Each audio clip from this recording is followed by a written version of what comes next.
आज हम लोग के लेक्चर में मैग्नीशिया कार्बन रिफ्रैक्ट्री डिस्कस करने जा रहे हैं, जो कि मेनली स्टील मेकिंग फर्नेसेस के लिए यूज होता है।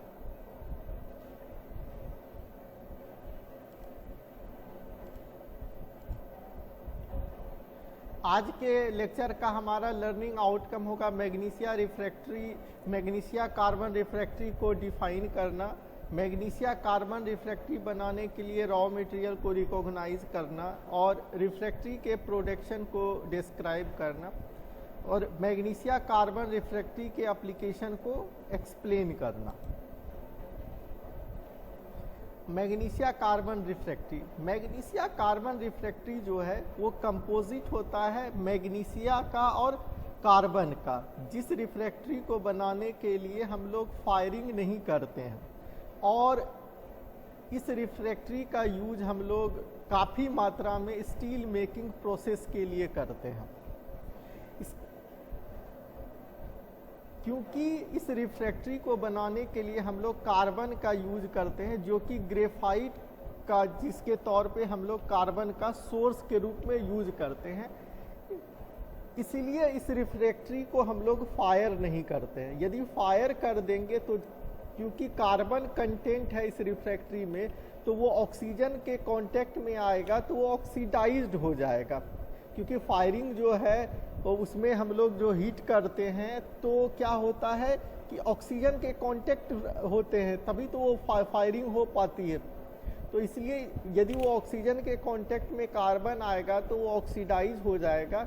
इसलिए हम इस ब्रिक्स को फायर नहीं करते हैं। और रिड्यूसिंग इन्वायरमेंट अचीव करना फायरिंग के लिए बहुत डिफ़िकल्ट है, बहुत आसान नहीं होता है कि हम रिड्यूसिंग इन्वायरमेंट फायरिंग के लिए ब्रिक्स को अचीव कर पाए। तो इसके लिए हम लोग इस ब्रिक्स को क्योर या टेम्पर्ड करते हैं। और एक और चीज़ होता है, जो कार्बन और ग्रेफाइट होता है वो हाइड्रोफोबिक नेचर का होता है।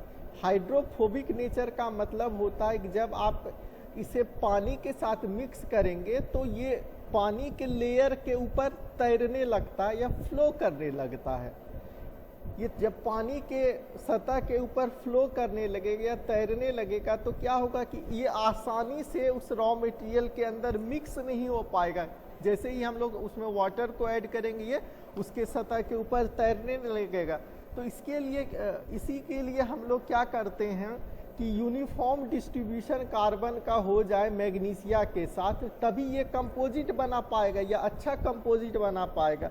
इसलिए हम लोग ऑर्गेनिक बाइंडर का यूज करते हैं और ऑर्गेनिक बाइंडर के रूप में हम लोग पीच, टार, रेजिन, ईटीसी का यूज करते हैं वाटर के बदले।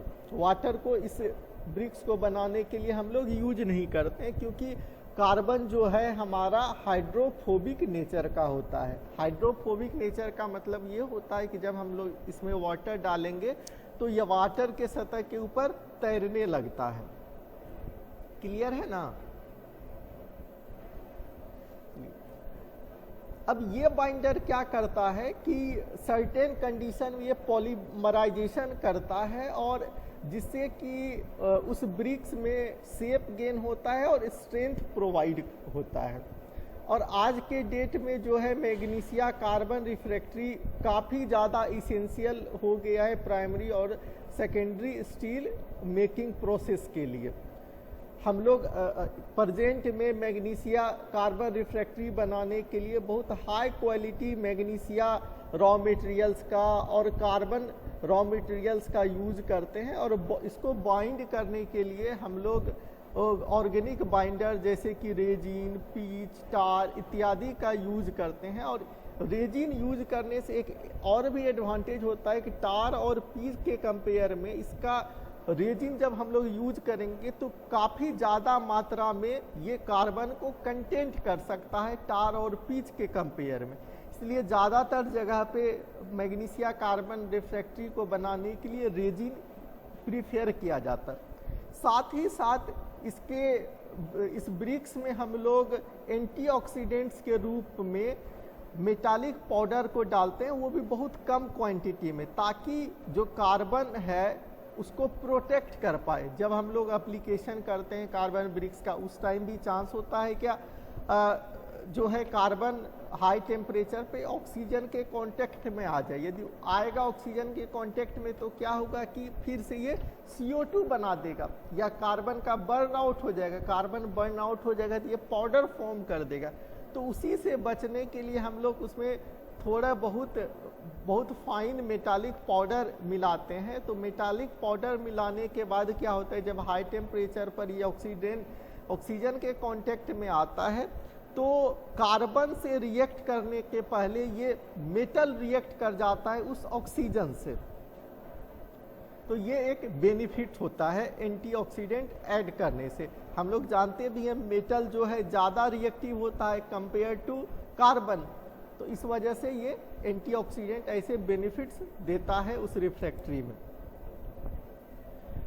दूसरा चीज़ है कि जो मैग्नीशिया कार्बन रिफ्रैक्ट्री होता है, क्योंकि हम लोग इसको फायर नहीं करते हैं, तो हम लोग जानते हैं जो भी सिरामिक मटेरियल्स होते हैं उसको स्ट्रेंथ गेन करने के लिए फायरिंग की ज़रूरत होती है। तो क्योंकि अब हम इस ब्रिक्स को फायर नहीं कर सकते हैं, तो उस कंडीशन में जो स्ट्रेंथ गेन करने के लिए इसको काफ़ी ज़्यादा प्रेशर की ज़रूरत पड़ती है। जब हम लोग ब्रिक्स बनाते हैं तो जो नॉर्मल ब्रिक्स बनाते थे वो 800 kg पर सेंटीमीटर स्क्वायर प्रेशर्स की ज़रूरत पड़ती थी। तो इस केस में सीधे 1600-1700 kg पर सेंटीमीटर स्क्वायर प्रेशर की ज़रूरत होती है, ताकि जितना प्रेशर अप्लाई करेंगे उतना स्ट्रेंथ गेन हो।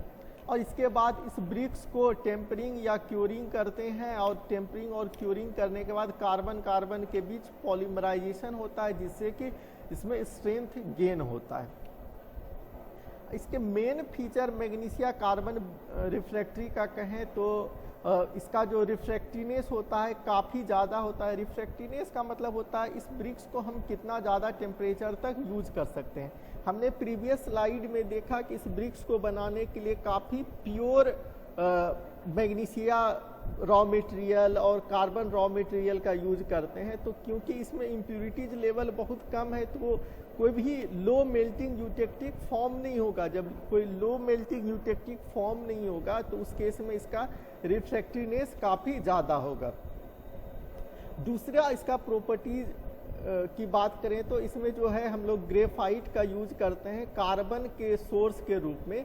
तो ग्रेफाइट का थर्मल एक्सपांशन भी काफ़ी कम होता है। जब ग्रेफाइट का थर्मल एक्सपांशन काफ़ी कम होगा तो ये जो हम लोग कंपोजिट रिफ्रैक्ट्री बनाए हैं मैग्नीशिया और कार्बन को मिला करके, उसका भी ओवरऑल थर्मल एक्सपांशन जो है वो काफ़ी कम हो जाता है, जो कि हमारे रिफ्रैक्ट्री के लिए बहुत अच्छी प्रॉपर्टीज देता है। साथ ही साथ कार्बन यूज करने के कारण इसका थर्मल कंडक्टिविटी भी ज़्यादा होता है। थर्मल कंडक्टिविटी ज़्यादा है, साथ ही साथ थर्मल एक्सपांशन कोफिशिएंट कम है, तो ये क्या करेगा कि थर्मल शॉक रेजिस्टेंस को बढ़ा देगा। हमारा टारगेट भी होता है कि हम ऐसे रिफ्रैक्ट्री को यूज करें जिसका थर्मल शॉक रेजिस्टेंस काफ़ी ज़्यादा हो। तो ये कार्बन ऐड करने से मैग्नीशिया में थर्मल शॉक रेजिस्टेंस भी बढ़ जाता है। अगले प्रॉपर्टीज की बात करें तो क्या होता है, जब हम लोग कार्बन को यूज करते हैं तो ये आसानी से किसी चीज़ के साथ रिएक्ट नहीं करता है, और जो कार्बन होता है वो किसी लिक्विड से जल्दी वेट नहीं करता। इसका वेटिंग एंगल काफ़ी ज़्यादा होता है, तो ये वेट नहीं करता। इसको हम लोग कहते हैं कि कार्बन का या ग्रेफाइट का नॉन वेटिंग कैरेक्टर।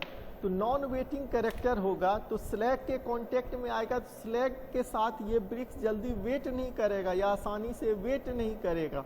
तो क्या होगा कि जो रिएक्शन है वो आसानी से हो नहीं पाएगा स्लैग का ब्रिक्स के साथ। इस वजह से क्या होगा कि इसका कोरोजन रेजिस्टेंस काफ़ी ज़्यादा बढ़ जाता है। मैग्नीशिया कार्बन रिफ्रैक्ट्री का कोरोजन रेजिस्टेंस मेटल के मोल्टेन मेटल के केस में या स्लैग के केस में काफ़ी ज़्यादा बढ़ जाता है, ये नॉन वेटिंग कैरेक्टर के कारण।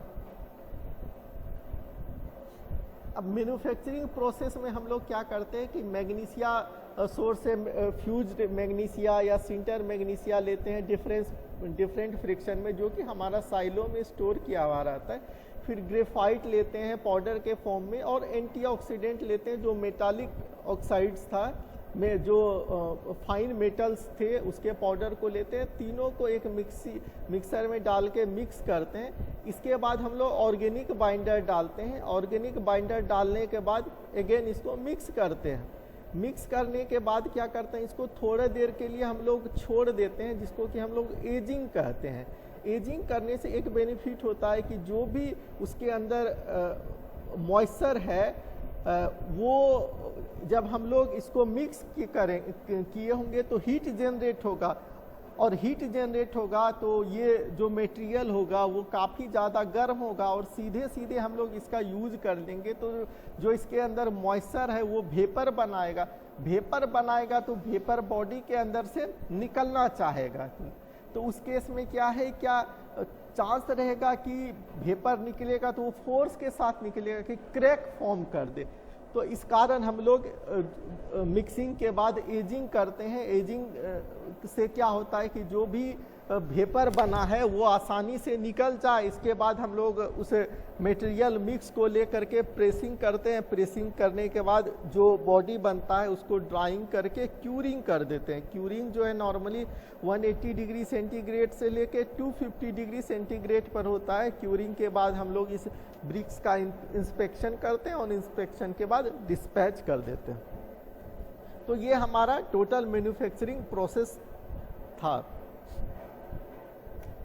अब हम लोग एप्लीकेशन की बात करें तो इसका एप्लीकेशन बेसिक ऑक्सीजन फर्नेस में वर्किंग लाइनिंग में करते हैं। वर्किंग लाइनिंग मतलब ये होता है कि जहाँ पे रिफ्रैक्टरी ब्रिक्स मेटल को टच करता है या रिफ्रैक्टरी ब्रिक्स स्लैग को टच करता है तो ये वर्किंग लाइनिंग कहलाता है।